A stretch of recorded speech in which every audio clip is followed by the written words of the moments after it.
mari kita luruskan. Banyak orang mengatakan bahwa kewajiban pemerintah itu memberikan jaminan kepada rakyatnya untuk keberlangsungan bekerja. Tapi faktanya gara-gara aturan PKWT yang dibatas yang membuat keberlangsungan bekerja itu tidak tercapai. Kenapa? Begitu sudah 3 tahun PKWT, perusahaan sudah tidak mau pakai lagi karena takut menjadi karyawan tetap yang perusahaan tidak mampu mengangkatnya. Sehingga di mana keberlangsungan bekerjanya? Nah ini jadi pemikiran kita sama-sama. Makanya saya katakan mari coba kita melihat segala sesuatunya dari segi yang positif, bukan segi yang negatif. Kenapa? Dalam undang-undang sekarang orang mengatakan ini pesangon dikurangin. Ya, ini PKWT tanpa batas. Iya, tapi ingat di Undang-Undang Cipta Lapangan Kerja nanti dipaksa oleh undang-undang, pemerintah akan mengeluarkan peraturan pemerintah yang menentukan PKWT pun mendapat kompensasi. Ya, sudah ada itu Pak. Tinggal menunggu peraturan Ya. pemerintahnya untuk menentukan nilainya. Jadi apalagi alasan? Kalau selama ini kan alasannya kalau PKWT begitu habis nggak dapat apa-apa. Ada aturan sekarang itu ya mungkin salah satu yang saya doakan dulu dengan teman-teman yang sering saya sampaikan ke Pak Dedi ya, walaupun mereka PKWT Pak, tolonglah dihargain, kasih dong uang pisahnya, dan itu ya sekarang sudah dimasukkan ke dalam undang-undang, ya syukur. Gitu. Jadi bukan di situ yang menjadi permasalahan yang sebenarnya, ya menurut saya begitu Pak. Baru ada Undang-Undang 13 diatur secara tegas terkait pesangon dan sebagainya, misalnya 167 ayat 5 mengatur pesangon karyawan pensiun. Ya, pensiun sebenarnya di Undang-Undang BPJS sudah ada. Ya, yang selama ini menjadi beban pengusaha itu adalah karena double. Undang-Undang 13 mengatur pesangon untuk pensiun, sementara di BPJS juga sudah mulai diterapkan yang namanya dana pensiun. Kenapa tidak kita satukan? Cukuplah ya Ada tunjangan hari tua. undang-undang tentang pensiun yang ada di BPJS yang dimasukkan di dalam undang-undang Cipta Lapangan Kerja, dibuat PP-nya, dibuat peraturan pemerintahnya bagaimana agar itu dapat bermanfaat. Satu hal yang pasti, waktu saya belajar tentang ketenaga kerjaan yang sampai sekarang saya nggak tahu keplesetnya di mana. Setahu saya pada saat saya belajar ketenaga kerjaan, arti uang pesangon itu adalah uang modal seseorang untuk hidup selama mencari kerja lagi. Karena pesangon itu biasanya diberikan kepada orang yang harus berhenti bekerja tapi masih dalam rentang usia kerja. Jadi kalau uang pesangon disamakan dengan uang pensiun yang sebesar-besarnya, itulah yang membuat kita nantinya jadi malas. Mending gua kerja 2 tahun dapat pesangon gede, udah gua nggak usah kerja lagi. Jadi tolong kita bedakan apa itu pesangon dan apa itu pensiun. Kalau uang pesangon adalah untuk modal seseorang hidup sampai dia mendapat kerja lagi karena dia masih mampu dan sanggup bekerja. Kalau kita berbicara dana pensiun adalah dana seseorang yang sudah tidak mampu bekerja tapi bisa hidup seperti masyarakat biasa. Nah, yang saya sarankan arahkanlah lebih kepada dana pensiun untuk menjamin orang-orang yang sudah uzur, yang sudah tidak punya kemampuan untuk bekerja tapi tetap hidup sejahtera, dan untuk tetap mendorong kepada generasi yang produktif tetap bisa bersaing dalam pekerjaannya. Ya. Jadi masalah berapa pasal yang dihapus dan berapa pasal yang dirubah, terus berapa pasal yang masih tetap dan bagaimana memaknainya, ya mungkin ada waktu yang lebih spesifik kita bisa berdiskusi. Kenapa? Ada beberapa pasal, misalnya ya 169 dikatakan dihapus. Terus apakah pekerja yang dikatakan diperlakukan tidak baik oleh perusahaan tidak boleh melakukan PHK terhadap perusahaannya? Boleh-boleh saja. Ya. Itu tetap boleh-boleh saja. Nah, masalah ketentuan apa yang menjadi haknya, itulah yang saya katakan tadi, akan diuraikan secara terang benderang di dalam PP. intinya apa? Mari kita doakan sama-sama PP itu jangan ada tulisan, ya, tulisannya sudah cukup jelas. Begitu dibaca undang-undangnya Tidak ternyata jelas. memang jelas ketidakjelasannya, Pak. Mudah-mudahan di PP-nya nanti uraiannya itu benar-benar jelas. Nah, Ya, jadi tidak mengambang, tidak sumir, tidak segampangnya orang eh, apa namanya menafsirkan dengan kemauannya sendiri. Itu mungkin yang terbaca oleh saya. Kalaupun ada pertanyaan-pertanyaan yang tidak atau belum terbaca, ya mungkin nanti disampaikan oleh operator ke kami. Sementara ya saya kembalikan dulu ke Pak Dedi sebagai moderator. Nah, kalau ini penjelasannya cukup jelas, Pak Hakim. Nah, jadi nggak usah ditambah lagi bahasa-bahasa yang lainnya. Karena saya lihat, Pak, apa yang diuraikan oleh Pak Saragi pada teman-teman kita, nanti antara hubungan antara karyawan dengan para pengusahanya itu lebih baik berubah kepada kemitraan. Jadi kemitraan inilah akan lebih fleksibel, satu.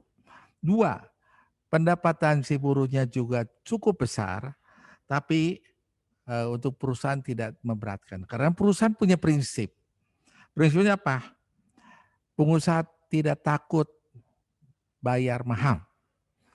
Yang ditakutin adalah takut bayar kemahalan. Itu yang kita takutkan, Pak. Karena apa yang diproduksi oleh atau dihasilkan oleh karyawan itu tidak sesuai dengan produktivitasnya. Maka kita bayar mahal. Itu yang kita tidak mau. Karena gimana juga pengusaha itu juga namanya dagang. Harus mencari profit untuk satu menghidupkan perusahaan, kedua untuk bayar pajak, dan untuk kesinambungan lanjutannya.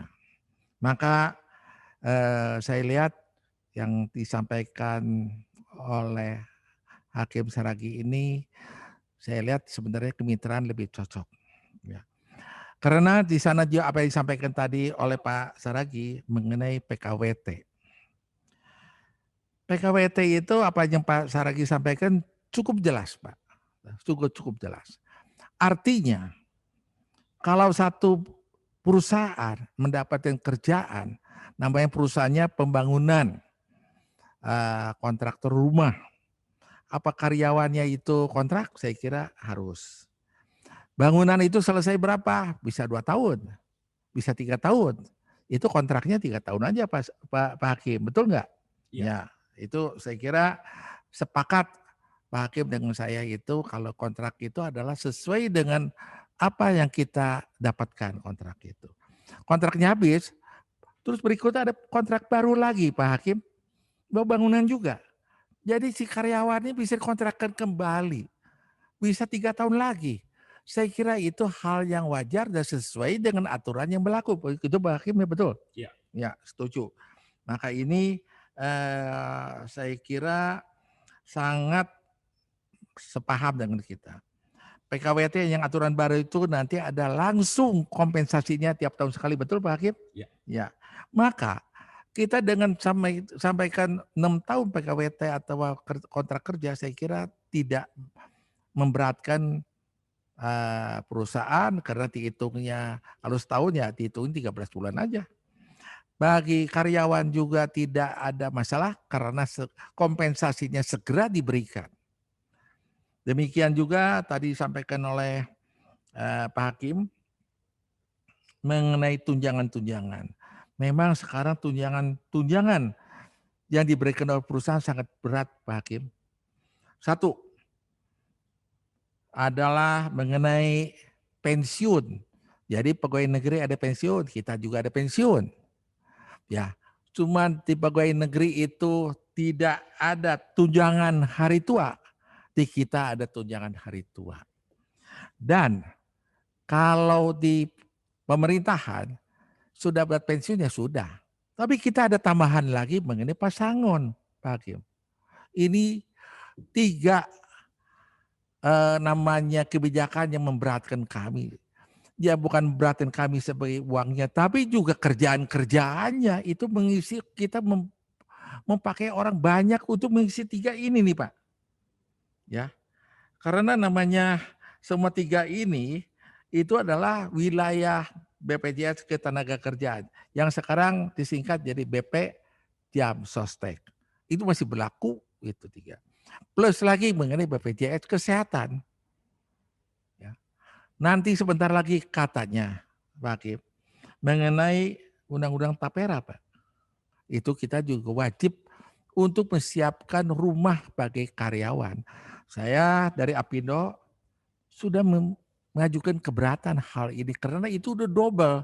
Karena di BPJS Ketenagakerjaan BP Jam Sostek itu sudah ada cakupan mengenai rumah.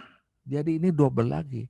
Perusahaan itu didobel-dobelkan namanya beban-beban seharusnya 1 kali tapi kita berkali-kali. Berkali-kali bukan sekali aja Pak. Nah ini menurut Pak Saragi ini perlu direformasi kembali Pak. Jangan sampai kita itu sebagai sapi perah gimana ya? Terusnya lama-lama juga jadi kurus Pak.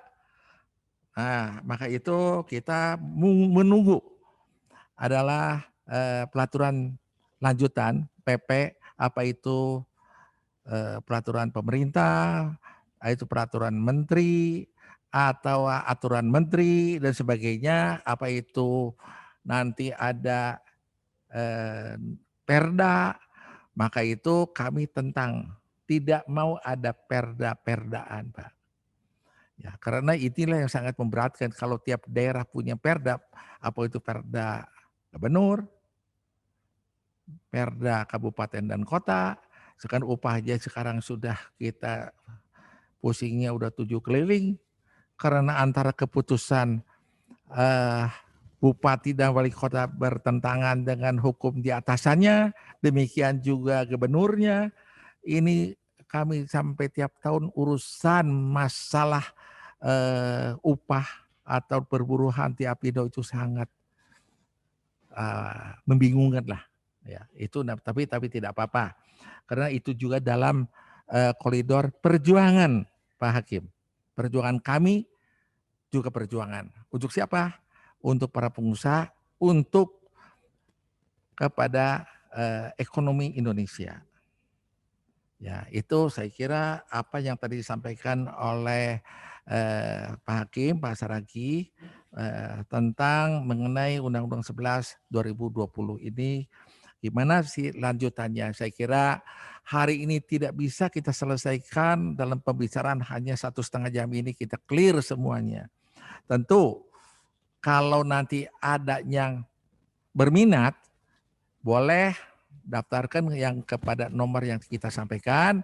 Kita akan bikin acara khusus untuk yang berminat. Ya, kita akan lanjutkan.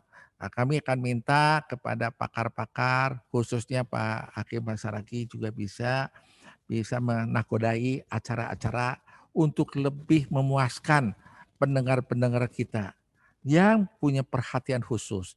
Karena gimana juga perusahaan tidak lepas dari antara perusahaan dengan karyawannya atau sebaliknya. Atau yang tidak ada sebagai pedagang juga ada kaitan secara tidak langsung. Kalau perusahaan ini memproduksi barang-barang yang tidak sesuai dengan mahal, ya pasti barang-barang impor akan datang. Itu akan mengganggu ekonomi kita, Pak Saraki.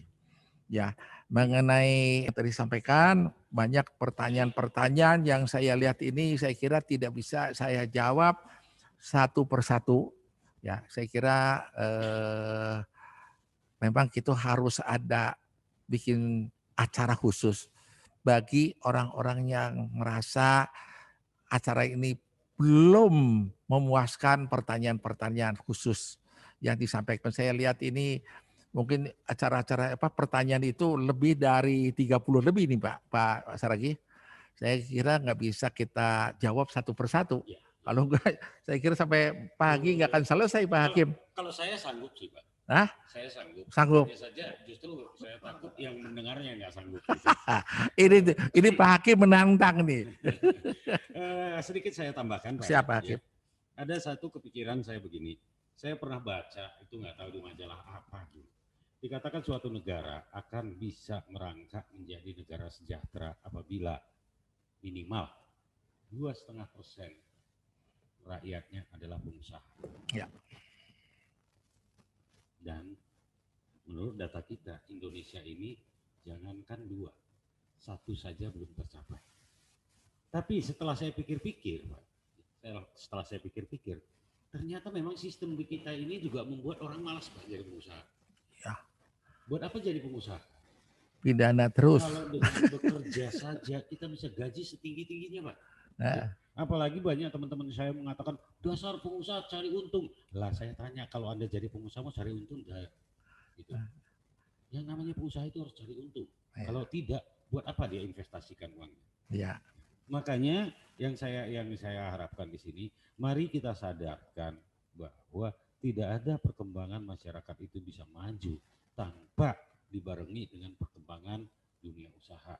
Makanya pemerintah juga jungkir balik mendorong masyarakatnya itu untuk membentuk usaha-usaha kecil dari mulai UMKM, usaha menengah, usaha mikro, menengah, kecil.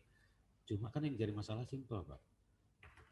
Kita ajarin orang biar jadi pengusaha, udah capek mendorong roda bakso keliling kota Bandung, dapat sebulannya hanya 2 juta. Mending jadi buruh Pak, gajinya 2,5 juta, 3 juta. Akhirnya apa? Ya kepanasan, ya kehujanan. Ya. Itu satu. Dan yang kedua ada pertanyaan terakhir ini yang mungkin saya sempatkan untuk menjawab. Cuma sebenarnya pertanyaan yang bagi saya aneh, makanya saya jawab gitu loh. Ya. Nah, bagaimana menyikapi pasal-pasal dalam Undang-Undang 13 yang ketentuan pasalnya dihapus dalam Undang-Undang 11, di mana sebelumnya sudah dianulir oleh putusan MK. Lah yang namanya sudah dihapus, itu mau dianulir nggak dianulir ya udah nggak usah dipakai, gitu aja. Simpel ya? Iya simpel. Kalau sudah dia dianulir. Nah ini saya luruskan juga Pak secara hukum. Dianulir dalam putusan MK itu juga bukan berarti dihapus. Ya. Salah satu contoh 158 itu selalu orang mengatakan bahwa pasal 158 Undang-Undang 13 itu sudah dihapus. Enggak dihapus, cuma pasal itu menjadi bersyarat.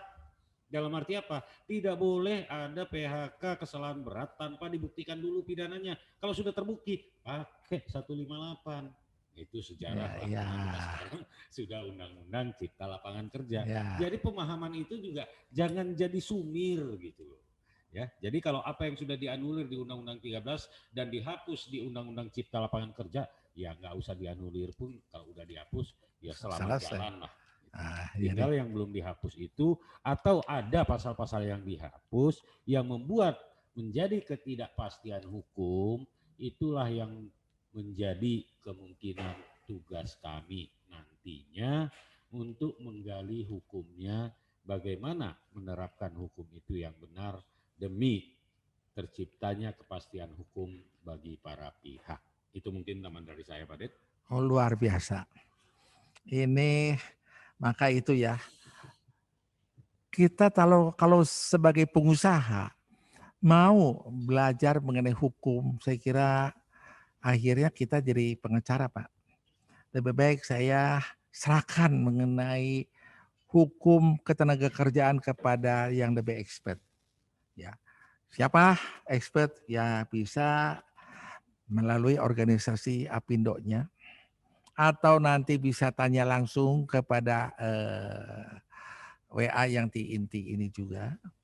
Nanti kita akan bikin sesi-sesi lebih spesial supaya kita nggak usah capek untuk belajar. Kita fokuskan sebagai pengusaha yaitu menjual barang-barang kita dengan cepat, laku, dan laris. Itu yang kita harapkan.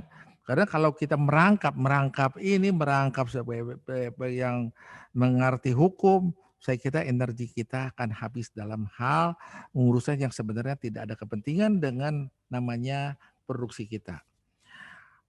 Mengenai bahwa tadi disampaikan oleh Pak Hakim bahwa seolah-olah pengusaha itu hanya bayar upah yang serendah-rendah. Saya kira tidak juga, Udah Pak nggak zamannya, Hakim. Pak. Udah Pak nggak Hakim zamannya. itu saya kira tidak setuju. Karena kalau upah yang serendah-rendahnya bagi pengusaha juga tidak baik, Pak Hakim. Kenapa? Kalau nanti daya belinya tidak ada dari masyarakat, khususnya dari karyawan-karyawan, saya kira barang kita, barang perusahaan yang diproduksi oleh kita, siapa pembelinya, Pak Hakim? Benar nggak? Ya makanya Saya saya kira bilang keseimbangan itu harus Makanya ada, saya bilang gitu. sebenarnya kalau orang mengatakan bahwa prinsip ekonomi itu dengan modal sekecil-kecilnya mendapat untung sebesar-besarnya, itu adalah prinsip ekonomi dalam literatur, dalam buku, Pak. Iya, Tapi di lapangan yang saya lihat sekarang pengusaha lebih berpikir apa, yaitu bagaimana meningkatkan penghasilan dengan investasi, iya, dengan ekspansi. Namanya ekspansi, nambah biaya dong, Pak. betul. Gitu loh. Nah, setuju sekali Pak Hakim.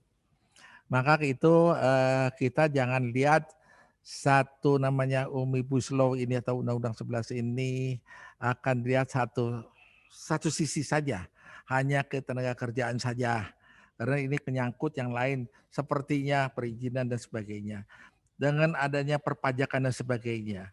Kalau itu mungkin itu di wilayah lain yang sektor lain yang meringankan, saya kira ini akan kita bisa disubsidikan atau dialihkan kepada upah yang saya kira yang disesuaikan, yang adil ya. Karena adil itu pasti akan jadi makmur, Pak. Mudah-mudahan itu yang saya sampaikan, karena gimana juga waktu sudah capai Pak Hakim, udah jam 8.30. Nah, untuk itu saya sarankan kepada Pak Hakim untuk closing speed untuk Oke, acara-acara ini. dari saya yang saya sampaikan ada pertama seperti yang saya katakan, Undang-Undang Cipta Lapangan Kerja sudah disahkan oleh pemerintah, sudah ditandatangani pemerintah. Mari kita pikul bersama, kita berriung bersama, berkumpul bersama untuk menerjemahkan bagaimana yang terbaik buat masyarakat kita, baik itu pekerja maupun keberlangsungan berusaha. Dan satu, harapan saya tolong teman-teman pengusaha, tolong teman-teman pemerhati, tolong teman-teman aktivis ketenaga kerjaan atau hubungan industrial, kembalilah kita pahami makna hubungan industrial. Jadi kalau ada beberapa, kalau ada kemarin surat edaran menteri dan beberapa gubernur mengatakan tidak perlu menaikkan upah minimum, maknailah dengan positif. Yang tidak naik itu adalah upah minimum, bukan upah. Jadi kalau memang perusahaan-perusahaan Bapak Ibu mampu, rangkullah pekerjanya. Walaupun upah minimum tidak naik, mari kita berunding berapa kemampuan perusahaan untuk menaikkan upahnya. Karena intinya kalau upah minimum yang dinaikkan, perusahaan yang sudah semaput pun harus ikut naik. Tapi kalau dengan tidak naiknya upah minimum, perusahaan Bapak Ibu masih survive, kenapa tidak berbagi kepada pekerjanya untuk menaikkan 1, 2, 3% kenaikan upah itu agar dapat dinikmati oleh para pekerja. Itu mungkin closing dari saya, Pak.